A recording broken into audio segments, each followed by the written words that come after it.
Hello दोस्तों, पिछला video में मैंने आपको 15/4/2024 पिछले वर्ष जो क्वेश्चन पूछा गया था बिहार डीएलएड में, उसका मैंने मैथ और हिंदी का सॉल्यूशन दे दिया था। अब यहाँ से जीके जीएस का बच गया था, तो चलिए हम लोग यहीं से वीडियो को स्टार्ट करते हैं। जीके जीएस का इस वीडियो में मैं आपको देता हूँ, क्योंकि वीडियो बहुत लंबा हो गया था, इसलिए इस वीडियो में कवर कर रहा हूँ। तो चलिए, पहला प्रश्न आपसे क्या पूछा गया था, निम्न में कौन खरपतवार नाशक शाकनाशी नहीं है। खरपतवार नाशक जो फसल होता है उसमें दोस्तों क्या होता है कि छोटा छोटा घास जो आ जाता है तो उनको मारने का जो काम करता है उसी को क्या कहते हैं, खरपतवार नाशक कहते हैं। और इनमें से कहता है कि कौन नहीं है, तो 2,4-D ये भी एक खरपतवार नाशक है, ये भी है, 4D भी है, और DCMU ये भी है, और VAM ये भी है, और लेकिन एजेंट ऑरेंज नहीं है, तो यही नहीं है। तो जो नहीं है वही आपका क्या होगा, आंसर हो जाएगा। अच्छा, एजेंट ऑरेंज फिर है क्या दोस्तों? एजेंट ऑरेंज के मैं बारे में आपको बताता हूँ। आपने 10th क्लास में पढ़ा होगा कि जब अमेरिका वियतनाम का युद्ध 1962 में हुआ था, अमेरिका और वियतनाम का युद्ध 1962 में, तो अमेरिका ने वियतनाम पर यही बम का प्रयोग किया था, एजेंट ऑरेंज। इसमें क्या होता था कि वियतनाम बहुत जंगली इलाका था, तो वहाँ के जंगल को मारने के लिए जंगल को जला दिया करता था, और एक बम गिराया था एजेंट ऑरेंज, और एक और बम गिराया था, आपको याद होगा, नापाम। अगर पूछ लेता नापाम क्या है, तो नापाम के बारे में याद रखना कि नापाम जो होता था एक प्रकार का दोस्तों एसिड होता था, जो अमेरिका क्या करता था, जब वो हारने लग गया था वियतनाम से, तो वियतनाम वासी के शरीर पर ऊपर से ही गिरा देता था और उसका शरीर क्या होता था, गल जाता था। तो नापाम भी एक प्रकार का बम था। तो यही ऑप्शन नंबर 4 इस प्रश्न का क्या था, बिल्कुल राइट था। तो चलिए हम लोग बढ़ते हैं नेक्स्ट। अगला प्रश्न है, 1 विलियन लाल लिटमस पत्र को नीला कर देता है, तो इसका पीएच मान क्या होगा। अच्छा, लाल लिटमस पत्र को नीला करता है, तो लाल को नीला करता है, आपको मैंने एक ट्रिक बताया था, अनीला। क्या बताया था, अनीला। चलिए, अनीला में क्या होगा, अ से अम्ल, अ से अम्ल, अम्ल क्या कर देता है, नी से नीला, नीला को लाल में बदल देगा। नीला को लाल में कौन बदलता है, अम्ल बदलता है। यहाँ क्या कर रहा है, लाल को नीला में, उल्टा पूछ रहा है। तो अम्ल बदलता है नीला को लाल में, लेकिन लाल को नीला में कौन बदल देगा, लाल को नीला में बदलता है क्षार। क्या बदलता है, क्षार बदलता है, क्षार बदलता है। और हमको पता है क्या, अम्ल का जो पीएच मान होता है, अम्ल का पीएच मान वो 7 से कम होता है। क्या होता है, 7 से कम होगा। और क्षार का जो पीएच मान होता है वो 7 से अधिक होगा, 7 से अधिक होगा।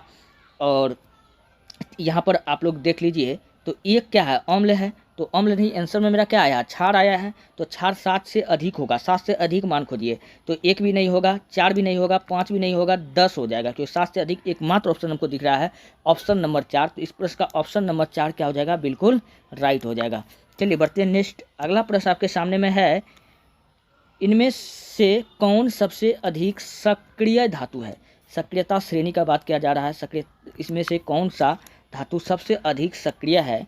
तो सबसे अधिक सक्रिय क्या हो जाएगा, तो सबसे अधिक सक्रिय दोस्तों रुबैडियम होता है। तो ऑप्शन नंबर 4 क्या हो जाएगा, बिल्कुल राइट हो जाएगा। चलिए, अगर ये रुबैडियम ऑप्शन में नहीं होता तब सबसे अधिक क्या होता, पोटेशियम हो जाता है, ये तीनों में। चलिए बढ़ते हैं नेक्स्ट। अगला प्रश्न है, गैस पदार्थ में कणों के बीच की गति होती है। जो गैसीय पदार्थ होता है उसके बीच कणों का जो गति होता है दोस्तों, वो कैसा होता है, यादृच्छिक होता है। क्या होता है, यादृच्छिक कहने का मतलब होता है इसमें कोई दिशा नहीं होगा। क्या होगा, कोई दिशा का अभाव होता है गैस में, ये बात आपको पता होगा। ना ही कोई क्रम फॉलो करेगा और ना ही कोई निश्चित पैटर्न रहेगा, तो यही होता है यादृच्छिक।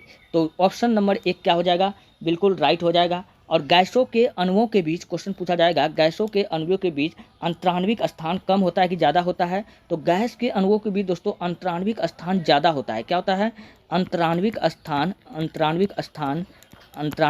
स्थान ज़्यादा होता है, किसके बीच में, गैस में। तो अंतराण्विक स्थान ज़्यादा है, इसलिए वो ज़्यादा फैलता है।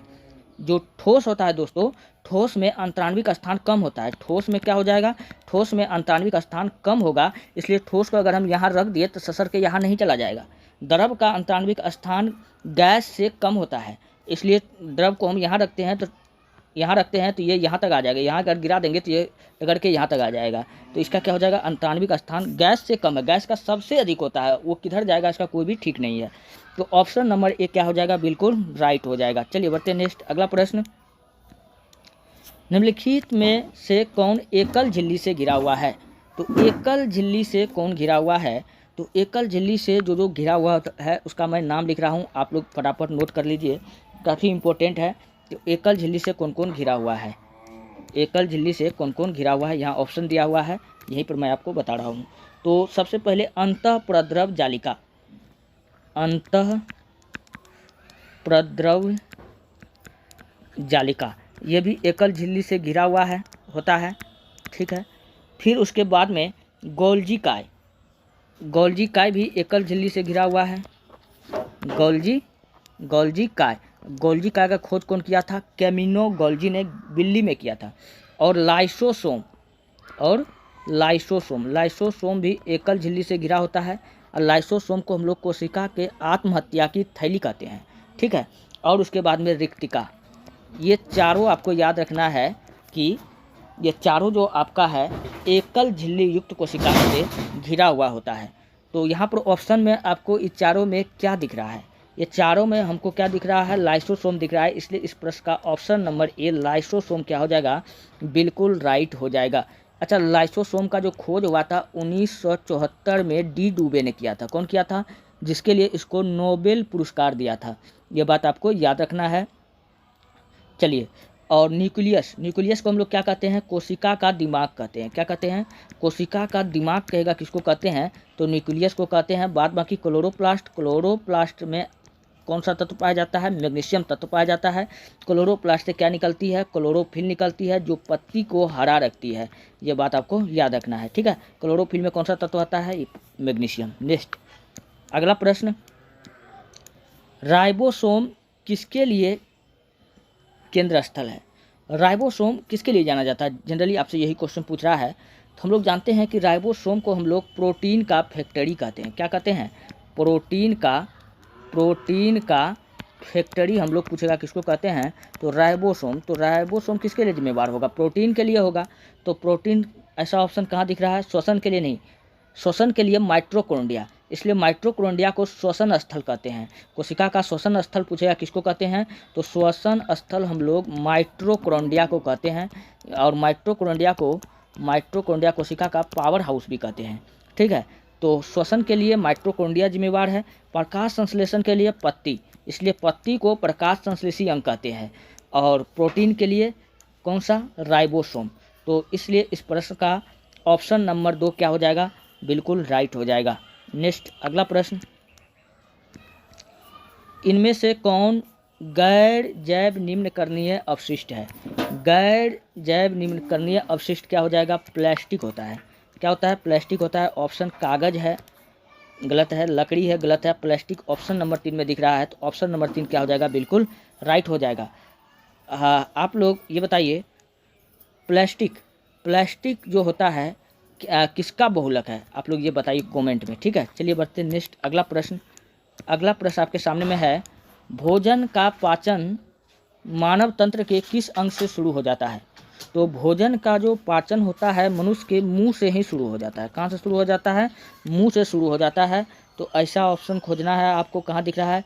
लार की उपस्थिति के कारण मुंह में। हाँ, बेस्ट ऑप्शन ये दिख रहा है, लेकिन फिर भी हम लोग पढ़ लेते हैं। ग्रास नली जो भोजन को अंत में ले जाती है, नहीं। अग्नाशय जो वसा को टूटने के लिए रस छोड़ता है, बिल्कुल नहीं। पेट जो भोजन के पाचक रसों के साथ मिलाने में मदद करता है, नहीं। सबसे बेस्ट ऑप्शन नंबर 1 क्या हो जाएगा? बिल्कुल राइट हो जाएगा। मैंने अभी जस्ट बताया कि मनुष्य में जो पाचन होता है वो मुँह से ही शुरू हो जाता है, ये बात आपको याद रखना है। अच्छा, अब लेकिन भोजन का अगर कह देगा कि पूर्ण पाचन कहाँ होता है? तो भोजन का पूर्ण पाचन आपका होता है छोटी आंत में। कहाँ होता है?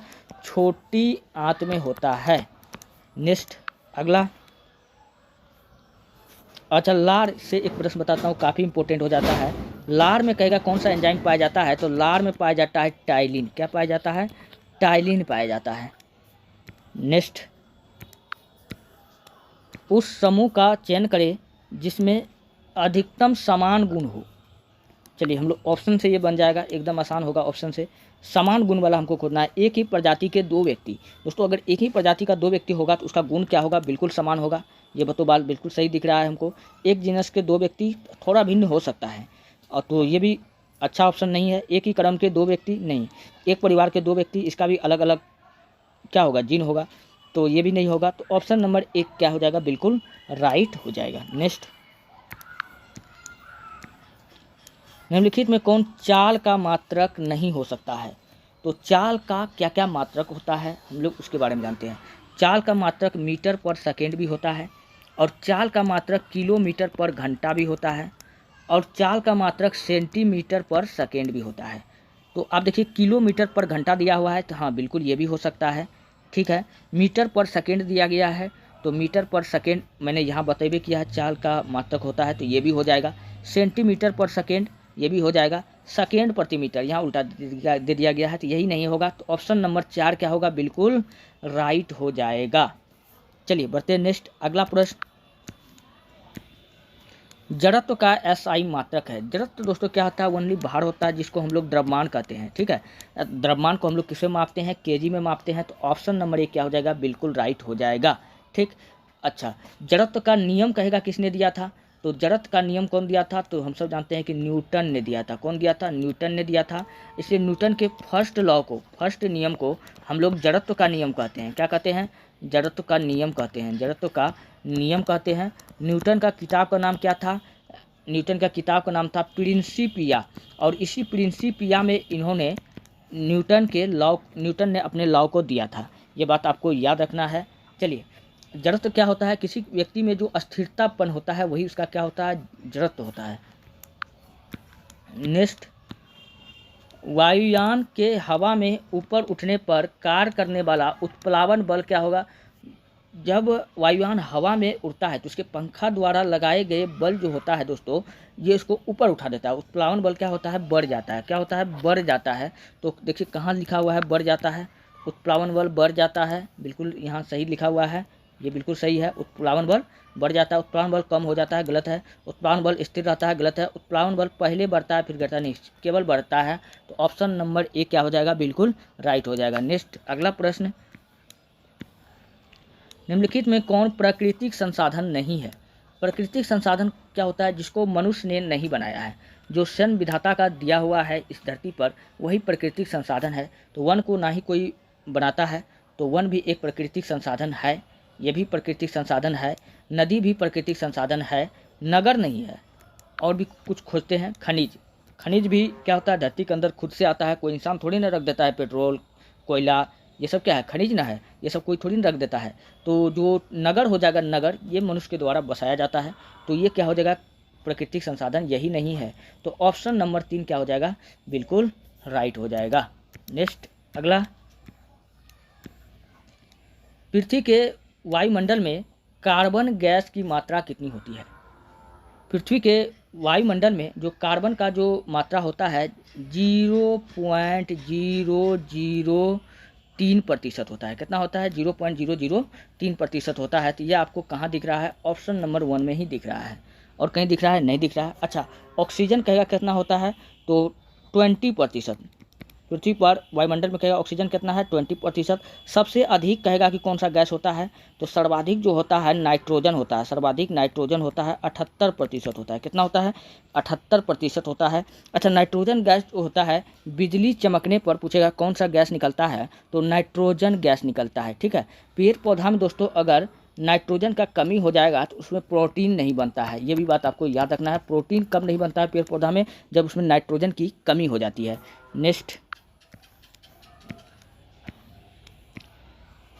नेक्स्ट, अगला प्रश्न है, तृतीय पृथ्वी सम्मेलन कहाँ आयोजित किया गया था। तृतीय पृथ्वी सम्मेलन, पहला पृथ्वी सम्मेलन जो आपका हुआ था, पहला जो आपका हुआ था, पहला आपका 1992 में ब्राज़ील के रियो डो जेनेरो में हुआ था। 1992 में ब्राज़ील के रियो डी जेनेरो में हुआ था। उसके बाद 5 साल बाद फिर हुआ, तो 1997 में हुआ, 1997 में हुआ। इसको +5 सम्मेलन कहते हैं। ये दूसरा पृथ्वी सम्मेलन था। जो तीसरा आपका हुआ था फिर 5 साल बाद 97, 300, 2002 में हुआ था। कब हुआ था, 2002 में। ये कहाँ हुआ था, जोहान्सबर्ग में हुआ था। तो कहाँ हुआ था, जोहान्सबर्ग में हुआ था। तो ऑप्शन नंबर 1 क्या हो जाएगा, बिल्कुल राइट हो जाएगा। नेक्स्ट, अगला प्रश्न, बायोगैस को डैश डैश डैश नाम से जाना जाता है? बायोगैस। बायोगैस को हम लोग किस नाम से जानते हैं? तो बायोगैस को हम लोग मीथेन गैस कहते हैं। क्या कहते हैं? मीथेन गैस कहते हैं। बायोगैस किसका मिश्रण होता है? तो मीथेन का। बायोगैस का घटक भी पूछेगा क्या होता है? तो मीथेन होता है। लेकिन ऑप्शन में कहीं भी हमको मीथेन नहीं दिया है। ऑप्शन में देखिए ईंधन गैस गलत, इथेन, गोबर गैस, हाँ गोबर गैस बिल्कुल राइट हो जाएगा। तो ऑप्शन गोबर गैस में भी क्या पाया जाता है? मीथेन पाया जाता है। गोबर गैस में भी क्या पाया जाता है? मीथेन पाया जाता है। अच्छा, गोबर गैस का खोज पूछेगा कौन किया था? तो CB देसाई। कौन किया था? गोबर गैस का खोज CB देसाई ने किया था। और मीथेन जो होता है दोस्तों और किस में पाया जाता है? LPG में। LPG में घर में जो सिलेंडर होता है LPG, उसमें पूछेगा कौन सा गैस भरा रहता है? तो मीथेन गैस भरा रहता है। गाय के जुआली में पूछेगा कि कौन सा गैस भरा रहता है? तो मीथेन गैस रहता है। कोयला के खदान में कहेगा कि कौन सा गैस पाया जाता है? तो कोयला का खदान में भी दोस्तों, कोयला का खदान में या दलदली वाला स्थान में भी पूछेगा कौन सा गैस पाया जाता है? तो मीथेन ही पाया जाता है। ये बात आपको याद रखना है। और मीथेन से हम लोग क्या याद रख सकते हैं? अच्छा, कोयला से क्वेश्चन याद रख लीजिएगा, बहुत इंपॉर्टेंट क्वेश्चन है। कोयला खदान में काम करने वाले मजदूरों को कौन सा रोग हो जाता है? तो कोयला के खदान में काम करने वाले मजदूरों को ब्लैक लंग्स रोग हो जाता है। कौन सा रोग हो जाता है? ब्लैक लंग्स रोग पूछेगा कहाँ होता है? तो कोयला खदान में काम करने वाले मजदूरों को होता है। अच्छा, उसी प्रकार दोस्तों एक रोग और होता है, श्वेत फुफ्फुस रोग। कौन सा रोग होता है? श्वेत फुफ्फुस रोग। और श्वेत फुफ्फुस रोग जो होता है यह सीमेंट फैक्ट्री में काम करने वाले मजदूरों को होता है। श्वेत फुफ्फुस, सीमेंट याद रखना है। कोयला ब्लैक कर रहा है तो कोयला क्या होता है? ब्लैक होता है। श्वेत, सीमेंट कैसा होता है? श्वेत रंग का होता है। इसलिए श्वेत फुफ्फुस रोग सीमेंट फैक्ट्री में काम करने वाले मजदूरों को होता है। ब्लैक लंग्स रोग कहाँ होता है? कोयला में। नेक्स्ट, घरेलू विद्युत परिपथ में उदासीन तार का रंग क्या होता है? जो घर में जो वायरिंग होता है, आपने देखा होगा कि तार जो लाल होता है और ब्लैक होता है। जो ब्लैक कलर का जो होता है वो जो होता है उसका क्या होता है? उदासीन होता है। तो उदासीन मतलब न्यूट्रल। तो क्या हो जाएगा? ब्लैक। ब्लैक यानी काला। ऑप्शन नंबर 3 क्या हो जाएगा? बिल्कुल राइट हो जाएगा। नेक्स्ट, अगला प्रश्न, एक माइक्रो एंगस्ट्रम बराबर कितना होता है? एक माइक्रो एम्पियर बराबर कितना होता है? तो कितना होता है? एक माइक्रो 10⁻³ एम्पियर। कितना होता है? 10⁻³ एम्पियर। ऑप्शन नंबर 1 क्या हो जाएगा? बिल्कुल राइट हो जाएगा। अच्छा, एम्पियर किसका मात्रक होता है? तो एम्पियर जो होता है विद्युत धारा का मात्रक होता है। किसका होता है? विद्युत धारा का मात्रक होता है। ठीक है, चलिए बढ़ते हैं। नेक्स्ट, अगला प्रश्न आपके सामने में है, तेल लगा हुआ कागज होता है। तेल लगा हुआ कागज क्या होता है? पारदर्शी नहीं होता है, क्योंकि जो कागज जो होता है वो अपारदर्शी होता है। क्या होता है? अपारदर्शी होता है, जिसका आर पार नहीं देख पाते हैं। एक होता है पारदर्शी, जिसका हम लोग आर पार देख लेते हैं, पूरा कांच हो गया। ये क्या है? पारदर्शी है। घिसा हुआ कांच नहीं होगा, ठीक है, तो उसमें धुंधला दिखाई देगा। उसी प्रकार जो तेल लगा हुआ कागज होता है उसमें धुंधला धुंधला हमको दिखाई देता है। तो ये क्या हो जाएगा? तो धुंधला धुंधला अगर दिखाई देता है तो उसको हम लोग क्या कहते हैं? यहाँ ऑप्शन देख लीजिए, पारदर्शक, अपारदर्शक, पारभाषक हो जाएगा। तो ऑप्शन नंबर 3 क्या हो जाएगा? बिल्कुल राइट हो जाएगा। नेक्स्ट, अगला प्रश्न, प्रथम विश्व युद्ध का तत्कालिक कारण क्या था? दोस्तों, प्रथम विश्व युद्ध का तत्कालिक कारण क्या था? प्रथम विश्व युद्ध का तत्कालिक कारण था कि ऑस्ट्रिया का राजकुमार का सिरोजुआ में हत्या। कहाँ ऑप्शन में ऐसा दिख रहा है? तो ऑप्शन नंबर 3 में दिख रहा है। ऑस्ट्रिया के युवराज जो राजा था वो जो कहाँ गया था? सिरोजुआ, जो सर्बिया की राजधानी है, यहाँ पर ये गया था घूमने के लिए, और यहीं पर इनकी हत्या हो जाती है, जो प्रथम विश्व युद्ध का तत्कालिक कारण बन गया। तो ऑप्शन नंबर 3 क्या हो जाएगा? बिल्कुल राइट हो जाएगा। प्रथम विश्व युद्ध कब हुआ था? 28 अप्रैल 1914 को हुआ था और 1918 तक चला था। कितना देश भाग लिया? 4 में से गया 3, 8 में से गया 7, टोटल 37 देश भाग लिया प्रथम विश्व युद्ध में। दूसरा कब हुआ था? 1939 से लेकर के 1945 तक चला था। 1945 तक चला था। 9 में से 3 गया, 6 हो जाएगा, 5 में 4 घटा 1। टोटल कितना देश द्वितीय विश्व युद्ध में भाग लिया था? तो 61 देश भाग लिया था। कितना लिया था? 61 देश भाग लिया था। ये बात आपको याद रखना है। और द्वितीय विश्व युद्ध का कारण क्या था? जर्मनी का पोलैंड पर आक्रमण। क्या था? जर्मनी का पोलैंड पर आक्रमण द्वितीय युद्ध का तत्कालिक कारण यही था। ठीक है, प्रथम विश्व युद्ध का पूछा है, मैंने दूसरा का भी बता दिया। चलिए बढ़ते हैं। नेक्स्ट, अगला प्रश्न आपके सामने में है। अगला प्रश्न है, सरहुल किनका पर्व है? तो सरहुल जो होता है यह मुंडा जाति का पर्व है। तो मुंडा, तो ऑप्शन देखिए यहाँ कहाँ दिख रहा है? ऑप्शन नंबर 1 में ही जीत गया। अच्छा, मुंडा जाति का कौन नेता था? बिरसा मुंडा। कौन था? बिरसा मुंडा, जिसको भगवान बिरसा मुंडा भी कहा जाता है। और बिरसा मुंडा कौन सा विद्रोह किया था? उलगुलान विद्रोह। कौन सा? उलगुलान विद्रोह का संबंध पूछेगा किससे है? मुंडा विद्रोह, या इसी को कहा जाता है उलगुलान विद्रोह का नेतृत्व कौन किया था? बिरसा मुंडा किया था। ये बात आपको याद रखना है। उलगुलान विद्रोह का नेतृत्व किसने किया था? बिरसा मुंडा किया था। और बिरसा मुंडा को हम लोग धरती आबा कहते हैं। क्या कहते हैं? धरती आबा के नाम से कहेगा। हम लोग किसको जानते हैं? तो बिरसा मुंडा को जानते हैं। चलिए बढ़ते हैं नेक्स्ट, अगला प्रश्न। संयुक्त राष्ट्र महासचिव संयुक्त राष्ट्र संगठन के किस प्रमुख अंग के प्रमुख हैं? संयुक्त राष्ट्र का जो महासचिव होता है वह जो होता है महासभा का प्रमुख अंग होता है। तो इस प्रश्न का ऑप्शन थोड़ी सचिवालय का क्या हो जाएगा? सचिवालय का प्रमुख अंग होता है। तो ऑप्शन नंबर 4 क्या हो जाएगा? बिल्कुल राइट हो जाएगा। नेक्स्ट, अगला प्रश्न है, असहयोग आंदोलन और खिलाफत आंदोलन को मिलाने का सबसे उग्र विरोध किसने किया था? तो इसका विरोध किया था मोहम्मद अली जिन्ना। कौन किया था? मोहम्मद अली जिन्ना। और मोहम्मद अली जिन्ना को हम लोग क्या कहते हैं? कायदे आजम कहते हैं। क्या कहते हैं? कायदे आजम के नाम से कहेगा। हम लोग किसको जानते हैं? तो कायदे आजम के नाम से हम लोग मोहम्मद अली जिन्ना को जानते हैं। देखिए कहाँ ऑप्शन में है मोहम्मद अली जिन्ना? तो ऑप्शन नंबर 1 में है मोहम्मद अली जिन्ना। तो ये बात आपको याद रखना है, ठीक है। सावरकर, BD सावरकर, इन्होंने मित्र मेला लगाया था। क्वेश्चन पूछेगा कि मित्र मेला किसने लगाया था? BD सावरकर ने लगाया था। पटेल, सरदार पटेल, रियासतों का विलय करने में सर्वप्रथम योगदान रियासतों का विलय करने में योगदान किसका था? सरदार पटेल का था, ठीक है। और इसको हम लोग लौह पुरुष के नाम से जानते हैं। नेहरू को चाचा नेहरू। और इसका किताब का नाम कौन कौन सा है? इसका किताब आपको याद रखना है डिस्कवरी ऑफ इंडिया। ये बात आपको याद रखना है। और क्या, चलिए बढ़ते हैं नेक्स्ट प्रश्न में। अगला प्रश्न, कागज का आविष्कार किस देश में हुआ था? कागज का आविष्कार कहाँ हुआ था?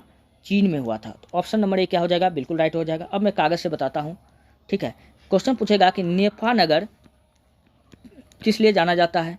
तो नेफा नगर जो है दोस्तों अखबारी कागज़ के लिए प्रसिद्ध है। किस लिए प्रसिद्ध है? तो अखबारी कागज़ के लिए क्या प्रसिद्ध है? नेफा नगर। ये बात आपको याद रखना, बड़ा इंपॉर्टेंट प्रश्न है, ये आपको याद रखना है, ठीक है। अच्छा, कागज़ का खोज यहाँ पर हुआ था। तो सर्वप्रथम जो है कागज़ का नोट भी कहाँ चलाया होगा? तो कागज़ का नोट भी चीन में ही चलाया था। कागज़ का नोट भी चीन में। सर्वप्रथम एग्जाम भी कहाँ हुआ होगा? यहीं हुआ होगा, क्योंकि कागज़ यहाँ खोजा गया है। तो एग्जाम भी सर्वप्रथम चीन से ही शुरू हुआ था। और कागज़ पूछेगा किसका बना होता है? सेल्यूलोज घास का। किसका बना होता है? सेल्यूलोज के लुगदी से यह बनाया जाता है। तो इसलिए सेल्यूलोज घास आपको याद रखना है, ठीक है। चलिए बढ़ते हैं नेक्स्ट, अगला प्रश्न। निम्नलिखित में कौन जनसंख्या वृद्धि का घटक नहीं है? तो जनसंख्या वृद्धि का घटक क्या होता है? Sex ratio. ये आपको याद रखना है। सेक्स रेशियो जो होता है जन्म और मृत्यु दर को ही हम लोग क्या कहते हैं? सेक्स रेशियो कहते हैं। तो ये सब इनका घटक नहीं है, पूछ रहा है। तो जन्म दर, तो ये हाँ ये भी है। प्रवास ये भी है। मृत्यु दर भी है। लिंगानुपात, इसी को हम लोग क्या कहते हैं? सेक्स रेशियो कहते हैं। तो क्या हो जाएगा? तो ऑप्शन नंबर 4 क्या हो जाएगा? बिल्कुल राइट हो जाएगा। नेक्स्ट, अगला प्रश्न। निम्न में से किस मापनी के द्वारा किलोमीटर और मील दोनों की दूरियों को दर्शाया जाता है? तो तुलनात्मक मापनी, रेखीय मापनी, जो तुलनात्मक मापनी होता है उसके द्वारा दर्शाया जाता है। तो ऑप्शन नंबर 4 क्या हो जाएगा? बिल्कुल राइट हो जाएगा। चलिए बढ़ते हैं नेक्स्ट, अगला प्रश्न है, निम्नलिखित में कौन भारत में वाणिज्यिक फसल है? वाणिज्यिक फसल का मतलब हो गया जिसको बेच करके रुपया आता है और उसको रखा नहीं जाता है, केवल उद्देश्य ही होता है उसका व्यापार करना। तो यहाँ ऑप्शन देखिए कौन कौन सा फसल है जिसका उद्देश्य ही केवल व्यापार करना होता है। तो सरसों जो हो जाएगा, हाँ ये भी है। तंबाकू भी हो जाएगा, जूट भी हो जाएगा। तो ये सभी, तो क्या हो जाएगा? इसका राइट आंसर हो जाएगा। नेक्स्ट, अगला प्रश्न, नर्मदा बचाओ आंदोलन संबंधित है। एक प्रश्न है नर्मदा बचाओ आंदोलन। तो नर्मदा बचाओ आंदोलन किस नदी पर चलाया गया था? तो सरदार सरोवर बांध के विरुद्ध यहाँ के स्थानीय लोग ने नर्मदा बचाओ आंदोलन चलाया था। और ये नर्मदा बचाओ आंदोलन पूछे कौन चलाया था? तो मेघा पाटेकर। कौन चलाया था? मेघा पाटेकर ने चलाया था नर्मदा बचाओ आंदोलन। कौन नदी पर? सरदार सरोवर बांध बनने के विरुद्ध चलाया गया था, ठीक है। टिहरी बांध ये भारत का सबसे ऊंचा बांध है, ये बात आपको याद रखना, जो कहाँ है उत्तराखंड में। तो ये भारत का सबसे ऊंचा बांध है। हीराकुंड बांध महानदी पर है, महानदी पर है, कहाँ पर है, उड़ीसा में है, उड़ीसा में है, ये बात आपको याद रखना है। चलिए बढ़ते हैं नेक्स्ट अगला प्रश्न। अगला प्रश्न क्या है, पश्चिम बंगाल में बक्सा टाइगर रिजर्व को चल रहे डैश डैश डैश गंभीर खतरा है। तो पश्चिम बंगाल में बक्सा टाइगर रिजर्व पार्क है, इसको किससे खतरा है? तो यहाँ पर जो होता है दोस्तों, डोलोमाइट जो मैग्नीशियम का क्या होता है, अयस्क होता है। तो इसका जो डोलोमाइट का खनन होता है यहाँ पर, इनसे खतरा है। तो ऑप्शन नंबर 4 क्या हो जाएगा, बिल्कुल राइट हो जाएगा। डोलोमाइट कहेगा किसका, अयस्क है। तो यह जो अयस्क अभी मैंने आपको बताया किसका है, मैग्नीशियम का है, ठीक है। और कोयला खदान भारत में सर्वप्रथम कहाँ मिला था? तो रानीगंज में मिला था, ये बात आपको याद रखना है। कब मिला था? 1814 ईस्वी में, 1814 ईस्वी में मिला था। चलिए बढ़ते हैं नेक्स्ट अगला प्रश्न। कौन सा ऊर्जा स्रोत अनवीकरणीय है? देखिए अनवीकरणीय है, जिसको हम लोग एक बार यूज कर लिए फिर उसको नहीं बना सकते हैं, वो अनवीकरणीय होता है। जिसको बना लिए एक बार तो वो क्या हो जाएगा, उसको उसी रूप में प्राप्त कर लिए तो नवीकरणीय, जिसको उसी रूप में नहीं प्राप्त कर पाए तो अनवीकरणीय। यहाँ देखिए जल, आज भी पृथ्वी पर जल है, कल हो हमको मिलेगा, तो ये नवीकरणीय है, हमको अनवीकरणीय खोजना है। सौर ऊर्जा, सोलर, सूर्य से जो सूर्य भी आज भी हमको ऊर्जा देती है, कल भी देगी, तो सूर्य भी क्या हो जाएगा, ये भी आपका नवीकरणीय है, तो हमको अनवीकरणीय खोना। कोयला को एक बार जला दीजिएगा फिर से कोयला नहीं बनेगा, तो यही आपका अनवीकरणीय है। और पवन ऊर्जा पवनचक्की से प्राप्त होता है, ये बात तो आपको पता है, आज भी हवा है पृथ्वी पर, कल भी रहेगा, तो ये हमेशा उसी फॉर्म में रहेगा। तो जो जैसा था वैसा फॉर्म में मिल जाएगा। लेकिन कोयला को अगर एक बार यूज कीजिएगा फिर से कोयला नहीं बनेगा। कोयला हो गया, डीजल हो गया, पेट्रोल हो गया, ये सब आपका क्या है, अनवीकरणीय है, क्योंकि इसको एक बार यूज करने पर फिर आप इसे नहीं प्राप्त कर सकते हैं। चलिए बढ़ते हैं नेक्स्ट अगला। निम्नलिखित में कौन उद्योग कृषि पर आधारित नहीं है? मतलब कृषि से संबंध नहीं है। यहाँ कुछ उद्योग दिया होगा 4 को, आपको छांटना है कि इनमें से कौन कृषि से संबंधित उद्योग नहीं है। तो सूती वस्त्र, बिल्कुल सूती वस्त्र किससे प्राप्त होता है, कपास से। किससे होता है, कपास से। और कपास जो पैदावार होता है काली मिट्टी में सबसे अधिक होता है। किस मिट्टी में होता है, काली मिट्टी में। इसी को रेंगुर मृदा भी हम लोग कहते हैं। काली मिट्टी को हम अगला नाम क्या देते हैं, रेंगुर मृदा देते हैं, या स्वतः जुताई वाली मृदा भी देते हैं। विदेश में इसको चरनोजम कहा जाता है। ये सारा नाम किसका है, काली मिट्टी का नाम है। और सीमेंट जो है दोस्तों, यह कृषि आधारित उद्योग नहीं है, यही बात आपको याद रखना है। तो इस पर इसका ऑप्शन नंबर 2 क्या हो जाएगा, बिल्कुल राइट हो जाएगा, सीमेंट। चीनी भी है, चीनी की किससे प्राप्त होगा, गन्ना से। गन्ना कहाँ होता है, कृषि से न होता है।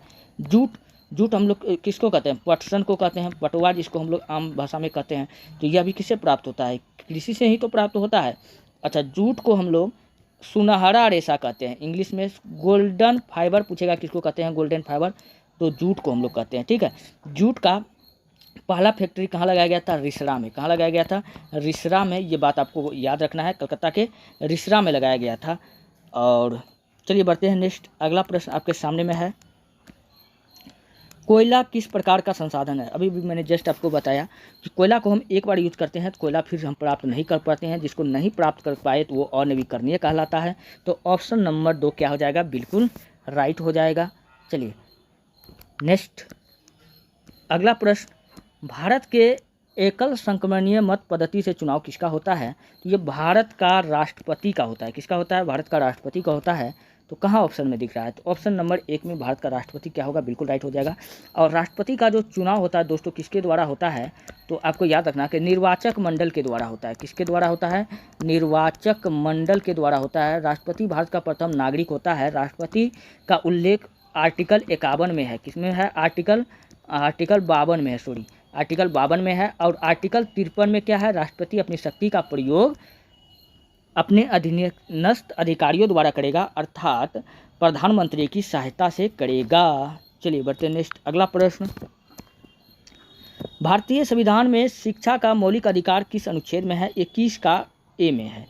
तो ये आपको ऑप्शन नंबर 2 में दिख रहा है। तो शिक्षा का मौलिक अधिकार किसमें है, ऑप्शन नंबर ए में है। अच्छा, मौलिक अधिकार टोटल कितना था पहले, पहले कितना था, मूल मौलिक अधिकार पूछेगा, मूल रूप से कितना था, तो पहले 7 था। वर्तमान में कितना है, तो वर्तमान में दोस्तों अभी कितना हो गया, 6 गो हो गया। एगो हट गया है, कौन हट गया है, संपत्ति का अधिकार। कौन हट गया है, संपत्ति का अधिकार हट गया है।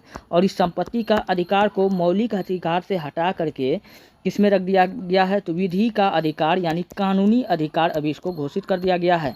ये बात आपको याद रखना है। तो इस प्रश्न का ऑप्शन नंबर 2 क्या हो जाएगा, बिल्कुल राइट हो जाएगा। अच्छा, मूल अधिकार का अगर बात किया जाए, सर्वप्रथम कांग्रेस के किस अधिवेशन में पास हुआ था, तो 1931 के कराची अधिवेशन आपको याद रखना है, कराची अधिवेशन। और इसकी अध्यक्षता कौन किया था, सरदार वल्लभ भाई पटेल ने किया था। नेक्स्ट,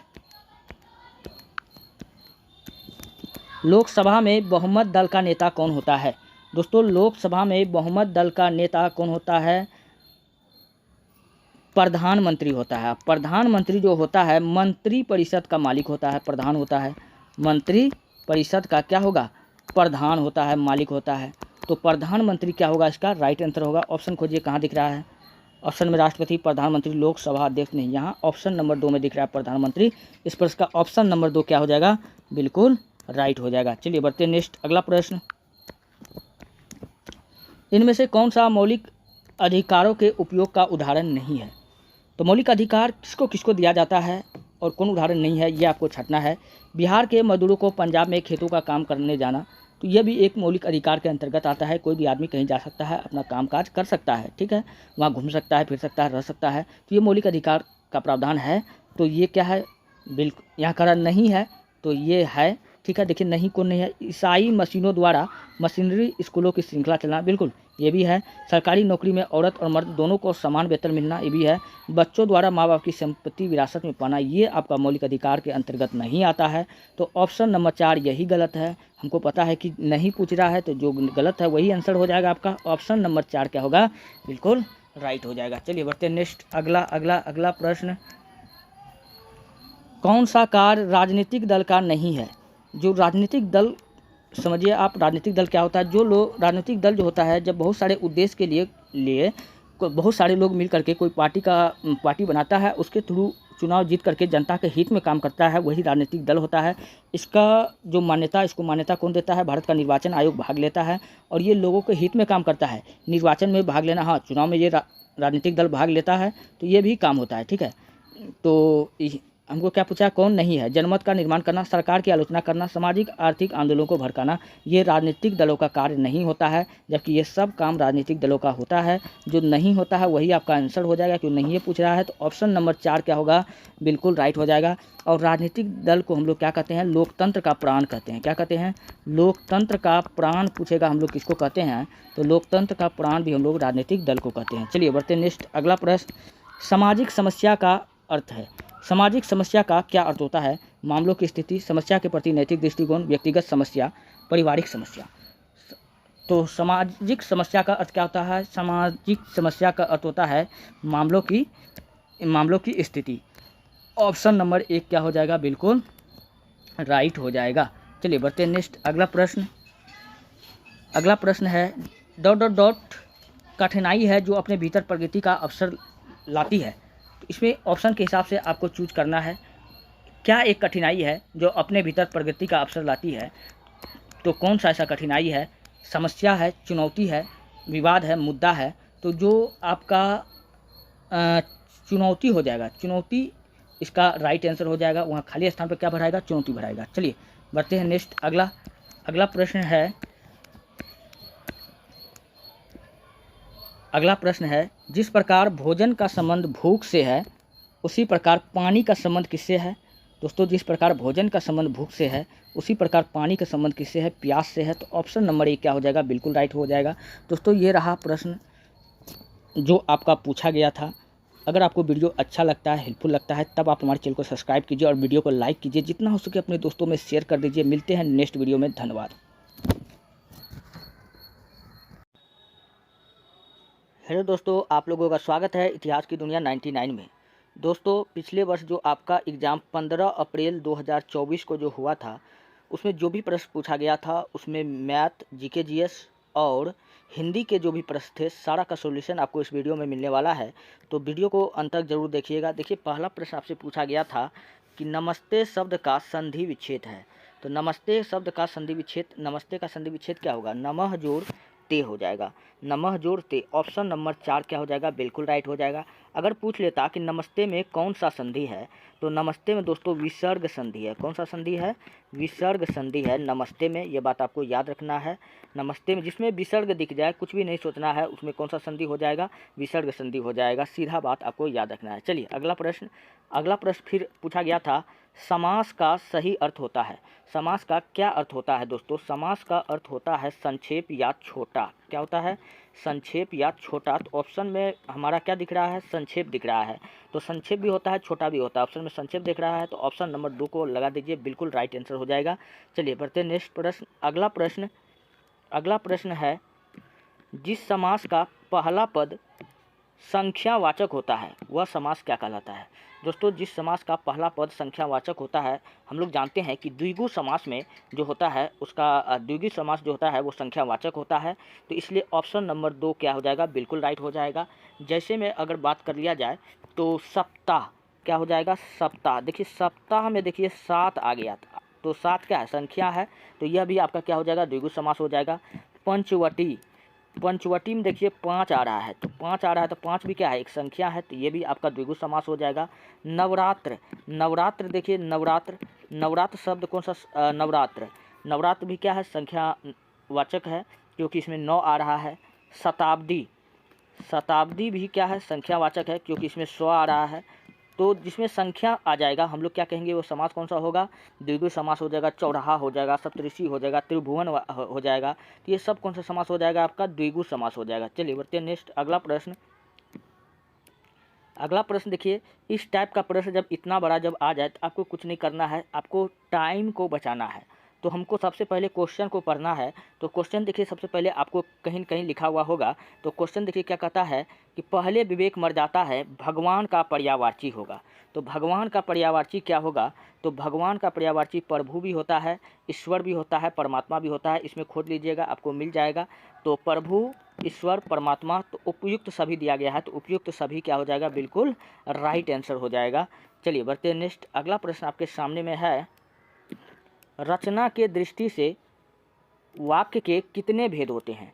तो रचना के दृष्टि से वाक्य के 3 भेद होते हैं, सरल वाक्य, संयुक्त वाक्य, सरल वाक्य हो जाएगा, संयुक्त वाक्य हो जाएगा, और एक होता है मिश्र वाक्य। तो रचना के दृष्टि से यही 3 प्रकार का वाक्य होता है। अच्छा, अर्थ के दृष्टि से कितना होता है, अगर अर्थ के दृष्टि से पूछता तब 8 प्रकार का होता है। अर्थ के दृष्टि से, रचना के दृष्टि से 3 प्रकार का होता है। चलिए इस प्रश्न का ऑप्शन नंबर 3 क्या हो जाएगा, बिल्कुल राइट हो जाएगा। नेक्स्ट अगला प्रश्न है, असाइगन के लिए सही परिभाषिक शब्द है नहीं है।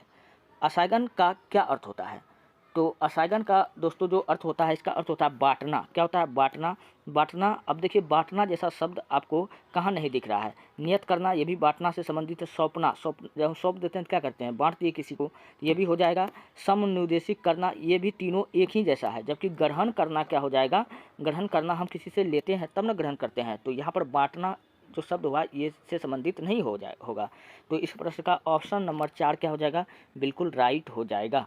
चलिए बढ़ते हैं नेक्स्ट अगला प्रश्न है, अनुशासन शब्द का विशेषण है। विशेषण होता है, क्या होता है, किसी भी चीज़ का विशेषता बताया जाता है। संज्ञा या सर्वनाम का विशेषता बता दे तो वही क्या होता है, विशेषण होता है। तो अनुशासन का क्या हो जाएगा, अनुशासित हो जाएगा। क्या हो जाएगा, अनुशासित। देखिए अनुशासित तो सब जगह लिखा हुआ है, लेकिन कैसे अनुशासित कैसे लिखा जाता है, अनुशासित। यहाँ अनुशासिक है तो ये क्या होगा, गलत हो जाएगा, अनुशासित। यहाँ पे थोड़ा सा देखिए छूट गया है, ठीक है, हाँ यहाँ सही लिखा हुआ है अनुशासित। ऑप्शन नंबर 2 में क्या अनुशासित जो है बिल्कुल सही लिखा हुआ है। तो इस प्रश्न का ऑप्शन नंबर 2 क्या हो जाएगा, बिल्कुल राइट हो जाएगा। चलिए बढ़ते हैं नेक्स्ट अगला प्रश्न है, गुणात्मक विशेषण का उदाहरण है। गुणात्मक विशेषण जो होता है दोस्तों जनरली गुण बता दे। तो गुण जो है किसी का क्या सब बताएगा, ईमानदार हो गया, बेईमान हो गया, अच्छा हो गया, बुरा हो गया, ये सब क्या हुआ, बुढ़ापा हो गया, जवानी हो गया, ये सब एक प्रकार का गुण होता है। तो ये सब जब भी आपको दिखे तो उसमें क्या होता है, गुणवाचक विशेषण होता है। तो देखिए चार क्या है, ये तो संख्यावाची हो गया ना, तो ये तो गलत है। ईमानदार देखिए ईमानदार, ईमानदार आपको दिखाई नहीं देगा, ये किसी भी व्यक्ति का गुण होता है, क्वालिटी होता है, क्वालिटी को बता देता है। तो ईमानदार क्या हो जाएगा, आपका गुणवाचक विशेषण हो जाएगा। तो ऑप्शन नंबर 2 क्या हो जाएगा, बिल्कुल राइट हो जाएगा। चलिए बढ़ते हैं नेक्स्ट, अगला प्रश्न। अगला प्रश्न है, गुस्सा पीना मुहावरा का अर्थ होता है। दोस्तों गुस्सा पीना मुहावरा का क्या अर्थ होता है, तो गुस्सा पीना मुहावरा का अर्थ होता है क्रोधित होना, पानी पीना या क्रोध को दबाना। तो कोई आदमी गुस्सा पीकर रह गया, मतलब अपने क्रोध को वो दबा दिया। तो ऑप्शन नंबर 3 क्या हो जाएगा, बिल्कुल राइट हो जाएगा, क्योंकि गुस्सा पीना मुहावरा का अर्थ क्या होता है, क्रोध को दबाना होता है। तो ऑप्शन नंबर 3 क्या होगा, बिल्कुल राइट हो जाएगा। चलिए बढ़ते हैं नेक्स्ट, अगला प्रश्न है, 420 और 272 का मौसम होगा। चलिए हम लोग मौसम निकालते हैं 420 और 272 का। तो 272 हो गया और कितना का, 420 का। एक बार में लगेगा, 2 बार में लगाएंगे तो 544 हो जाएगा। तो एक ही बार में लगेगा 272 हो जाएगा। तो ये घट के कितना हो जाएगा, 0 में से 2 नहीं घटेगा, 10 बचा लेंगे, 10 में से 2 घटेगा 8 होगा। और यहाँ 1 में 7 नहीं घटेगा, 10 एक 11 में 7 घटेगा 4 हो जाएगा। यहाँ पर हो जाएगा 3 में से 2 घटेगा 1 हो जाएगा, 148 इसको घेरिए और 272 को इस साइड उतार दीजिए और 272 लिख दिया। अब कितना बार में लगेगा, 2 बार में लगाएंगे 296, तो इसलिए एक ही बार में लगेगा, 148 ही हो जाएगा एक बार में। तो उसको घटाइए, घटा आता है ना, घटाएंगे तो 10 में से 10 2 12 में से 8 घटेगा 4 हो जाएगा, 6 में से 4 घटेगा 2 हो जाएगा, यहाँ कुछ नहीं बचेगा, 24। फिर इधर 148 को उतार दीजिए और 24 कै बार में लगेगा, 4 बार में 196, 5 बार में कितना बार में लग जाएगा, 6 बार में लग जाएगा। 24 गुना 6 कर करके 24 गुना अगर 6 करेंगे तो कितना हो जाएगा, 24 के 4 हासिल 2, 6 12 2 14, 144 लग रहा है, 148 से कम है तो 6 बार में ही लगाइए, 144 हो जाएगा। 8 में से 4 घटेगा 2 हो जाएगा, 4 में से 4 घटेगा 8 में से 4 घटेगा 4 हो जाएगा और इधर कुछ नहीं बचेगा, इधर कितना आ गया, 4 को घेरिए और 24 को उतारिए, 4 छक्के 24 पूरा पूरी कट गया। कितना से कटा, 4 से कटा है, तो HCF आपका कितना हो जाएगा, 4 हो जाएगा। इस प्रश्न का ऑप्शन नंबर 4 क्या होगा, राइट आंसर 4 हो जाएगा। ऑप्शन नंबर 4, आंसर भी 4। चलिए बढ़ते हैं नेक्स्ट, अगला प्रश्न। अगला प्रश्न है,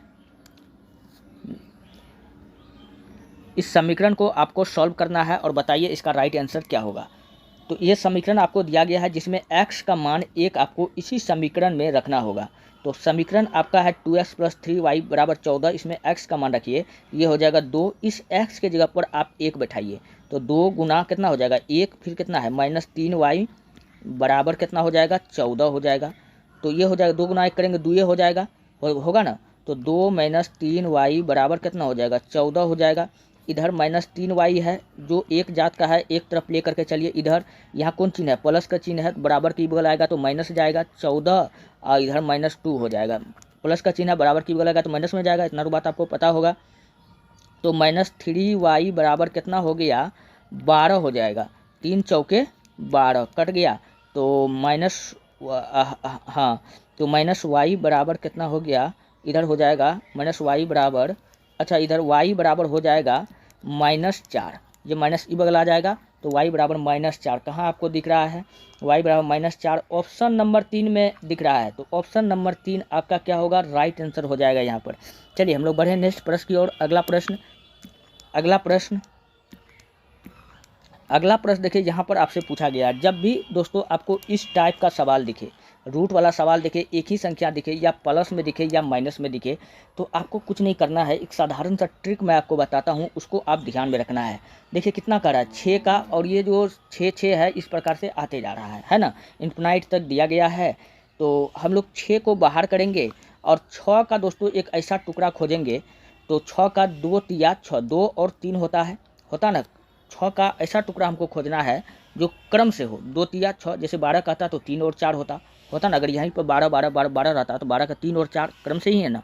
तो इसमें कह रहा है अगर प्लस वाला रहता है, अगर यहाँ प्लस का चिन्ह है तो इसमें जो बड़का वाला होगा वही आपका क्या हो जाएगा, आंसर हो जाएगा। 2 और 3 में आंसर क्या हो जाएगा, 3 हो जाएगा।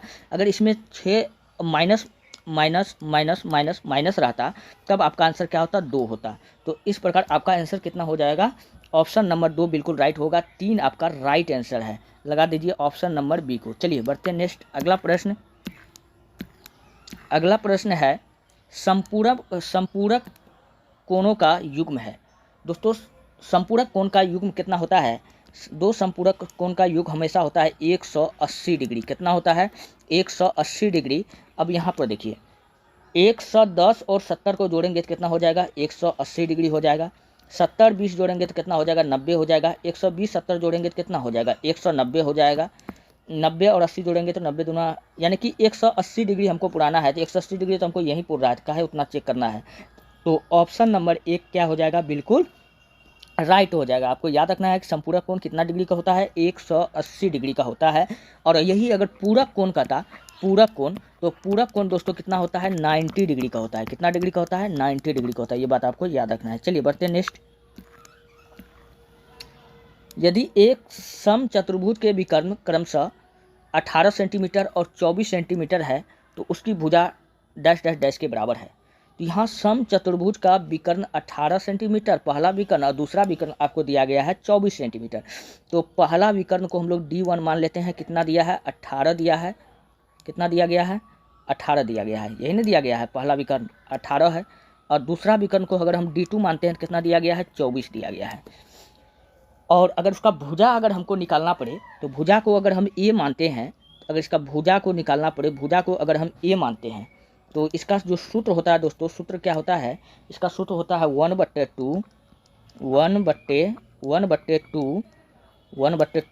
D1 का स्क्वायर। अच्छा, इसका सूत्र होता है 1/2 रूट अंडर D1 का स्क्वायर जोड़ D2 का स्क्वायर। चलिए D1 आपका कितना है? 18 का स्क्वायर अगर हम लोग करते हैं तो कितना होता है दोस्तों? 18 का स्क्वायर। अगर आपको 1 से 20 तक का स्क्वायर याद है तो आपका ऑटोमेटिक से सवाल बन जाएगा, आसानी से बनेगा। तो वैसे भी गुना करना पड़ेगा लेकिन आसानी से बन जाएगा। 18 का स्क्वायर होता है दोस्तों कितना होता है? 1/2। 18 का स्क्वायर होता है 324। कितना होता है? 324। और इधर D2 आपका कितना? 24 का स्क्वायर होता है 576। कितना होता है? 576। जब आप इसको जोड़िएगा तो 1/2 और इंटू ये दोनों को जोड़ देंगे 324 और 576 तो हो जाएगा 900। कितना हो जाएगा? Root under 900। ये रूट बन जाएगा तो रूट अंडर 900 हो जाएगा। तो इधर रूट अंडर 900 यानी कि 900 का वर्गमूल कितना होता है? 30 होता है। तो इधर 1/2 इधर कितना हो जाएगा? इसका वर्गमूल निकालेंगे 30 गुना 30 900 होता है ना, तो इसका कितना हो जाएगा? 30 हो जाएगा। दूसरे आप इसको काट दीजिए, 15 बार में कटेगा यानी 15 सेंटीमीटर दोस्तों क्या होगा? उसका भुजा हो जाएगा। तो ऑप्शन नंबर कहाँ दिख रहा है? ऑप्शन नंबर 2 में दिख रहा है। तो ऑप्शन नंबर 2 क्या होगा? राइट आंसर हो जाएगा। अगर यहाँ तक आपको समझ में आ रहा है तो हम लोग बढ़ते हैं नेक्स्ट प्रश्न की ओर। चलिए अगला प्रश्न। दिए गए आयत की लंबाई 20% की वृद्धि और चौड़ाई में 20% की कमी की जाती है तो क्षेत्रफल क्या होगा? लंबाई में कतः 20% का वृद्धि और चौड़ाई में 20% की कमी हो जाता है तो आयत का क्षेत्रफल क्या होगा? आपने परसेंटेज पढ़ा होगा, वहाँ पर एक फार्मूला पढ़ा होगा। फार्मूला आपको याद होगा। वह फार्मूला क्या था? आप लोगों को दिमाग में आ रहा है वो फार्मूला क्या था? तो वो फार्मूला था x प्लस माइनस, पहले देखिए कितना 20 सेंटीमीटर का वृद्धि हो रहा है तो प्लस 20 कीजिए, फिर 20 सेंटीमीटर का कमी हो रहा है तो माइनस 20 कर दीजिए। एक्स वाई यानी कि 20 गुना 20 हो जाएगा, प्लस गुना माइनस माइनस होगा, 20 गुना 20 हो जाएगा बट्टे 100। यही आपका फार्मूला जो होता था, यही होता था x minus y minus x into y बट्टे 100। तो ये आपका फार्मूला होता था। अब देखिए प्लस माइनस 20 आपका कट जाएगा, 20 गुना 20 करेंगे तो कितना हो जाएगा? -400। कितना हो जाएगा? -400 हो जाएगा। और यहाँ कितना हो जाएगा? बट्टे 100 होगा ना। तो 400 और 100 ये डबल जीरो कट जाएगा, एक को काटेंगे -4 ही आएगा, यानी कि -4 यानी कमी आ गया। क्या आ गया? 4% कम हो जाएगा। माइनस मैंने आया है तो इसलिए 4% कम हो जाएगा। ऑप्शन में देखिए कहाँ आपको दिख रहा है, तो ऑप्शन नंबर 4 में आपको यहाँ दिख रहा है कि 4% का कमी। तो ऑप्शन नंबर 4 आपका क्या होगा? राइट आंसर होगा। चलिए हम लोग बढ़ते हैं नेक्स्ट अगला प्रश्न। अगला प्रश्न है, यहाँ पर एक त्रिभुज दिया गया है, त्रिभुज आई जे और के, और जे और के भुजा का मान आपको दिया गया है। 50 सेंटीमीटर जे का भुजा का मान है और 50 सेंटीमीटर के भुजा का मान है। हमको पता है कि त्रिभुज के तीनों कोणों का योग दोस्तों कितना होता है, 180 डिग्री होता है। ये बात तो आपको पता ही होगा। तो अब ये सवाल आपसे ऑटोमेटिक बनने वाला है। चलिए हम यहाँ पर सवाल को बनाते हैं। देखिए, तो कोण आई प्लस कोण जे प्लस कोण के, तीनों कोण हो गया, इसका मान कितना होता है, 180 डिग्री होता है।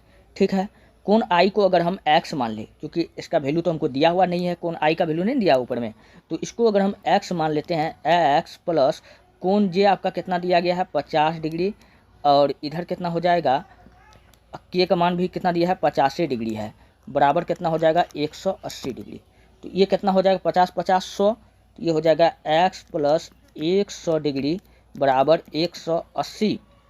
अब देखिए क्या करना पड़ेगा, ये दोनों एक जैसा है तो इसको एक तरफ लेकर के चलिए, तो ये हो जाएगा x बराबर 180, तो ये बगल है ये है, प्लस 100 है तो बराबर का ये बगल आएगा, तो बराबर का दाहिना साइड आएगा, बराबर के ये बगल आएगा, तो ये माइनस में बदल जाता है, प्लस का चिन्ह माइनस में बदल जाता है, तो ये हो जाएगा माइनस 100। अब यहाँ से घटा देंगे, 180 में 100 को घटाएंगे तो x का वैल्यू आपका कितना आ गया, तो 80 डिग्री, क्योंकि हम x को क्या माने हैं, i माने हैं, तो इसलिए i का वैल्यू आपका निकल गया, कोण i का मान कितना आ गया, 80 डिग्री आपका बिल्कुल राइट होने वाला है। चलिए आपका ऑप्शन अब आप मिलाइए, ऑप्शन कहाँ दिख रहा है, ऑप्शन नंबर ए में ही हमको दिख गया, ऑप्शन नंबर ए क्या हो जाएगा, बिल्कुल राइट हो जाएगा।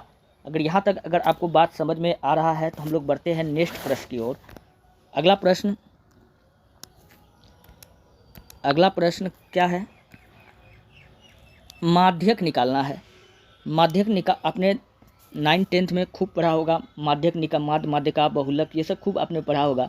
तो माध्यक हम लोग कैसे निकालते हैं, तो जो संख्या होता है दोस्तों, पहले आप उसको आरोही क्रम में आप उसको सजा लीजिए, बढ़ते क्रम में आप सजा लीजिए। तो बढ़ते क्रम में जो हम सजाएंगे, तो सबसे बड़का कोण है 2, सबसे छोटका सबसे पहले लिखना है, तो सबसे छोटका आपका क्या हो जाएगा, 2 हो जाएगा, फिर उसके बाद में 3 हो जाएगा, फिर कितना हो जाएगा, 2 3, फिर 4 भी है, तो फिर आपका कितना हो जाएगा, 4 हो जाएगा, फिर कितना हो जाएगा, 4 के बाद में 4 से छोटा 7 हो जाएगा, 4 के बाद कितना हो जाएगा, 7 हो जाएगा, 7 के बाद में फिर 9 हो जाएगा, बढ़ते क्रम में इसको हम सजा लिए, 9 के बाद में फिर कितना हो जाएगा, 11 हो जाएगा। तो यही ना है, तो टोटल कितना अंक दिया है, 3 इधर और 3 इधर, टोटल 6 अंक दिया गया है ना। तो हमको माध्यक निकालना है, तो जो इधर से देखिए, इधर से 2 अंक, इधर से 2 अंक, बराबर का दोनों अंक को आप काट दीजिए, ठीक है।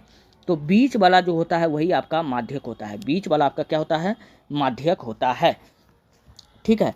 तो इधर से अगर 2 अंक अगर छांटते हैं तो बीच में हमारा क्या बच गया, 4 और 7, बीच में 4 और 7 दोनों बच गया, तो आपका कितना हो जाएगा, अच्छा इधर से काटते तो 3, इधर से भी काटते तो 3, तो कुछ बीच में बचता नहीं था, इसलिए पहले 2 को काट दिए।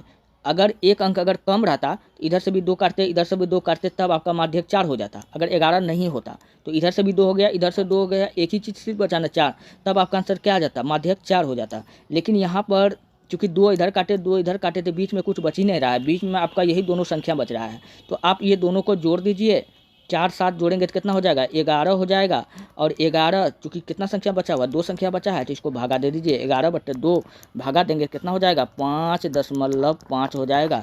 देखिए ऑप्शन में आपका कहाँ दिख रहा है, ऑप्शन नंबर 2 में दिख रहा है। अगर यहाँ तक समझ में आ चुका है तो चलिए हम लोग बढ़ते हैं नेक्स्ट प्रश्न की ओर। अगला प्रश्न, निम्न में से कौन खरपतवार नाशक